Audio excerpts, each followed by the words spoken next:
Telangana Bharatiya Janata party తరఫున ఆ యొక్క ప్రమాదంలో చనిపోయినటువంటి కార్మికులకు ప్రగాఢమైనటువంటి సంతాపం వ్యక్తం చేస్తూ ఉన్నాము. ఆసుపత్రుల్లో ట్రీట్మెంట్ పొందుతున్నటువంటి కార్మికులందరూ కూడా త్వరగా కోలుకోవాలని భగవంతుని ప్రార్థిస్తున్నాము.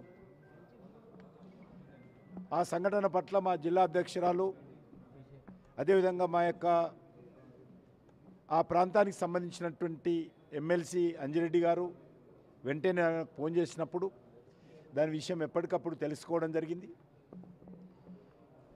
ఆ విషయము కేంద్ర ప్రభుత్వాన్ని దృష్టి తీసుకుపోయిన తర్వాత ప్రధానమంత్రి గారు కేంద్ర ప్రభుత్వం నుంచి చనిపోయినటువంటి వాళ్ళందరూ కూడా 2 లక్షల రూపాయలు, ఆసుపత్రిలో ట్రీట్మెంట్ పొందుతున్నటువంటి వాళ్ళందరూ కూడా 50,000 రూపాయలు వారు మంజూరు చేయడం జరిగింది.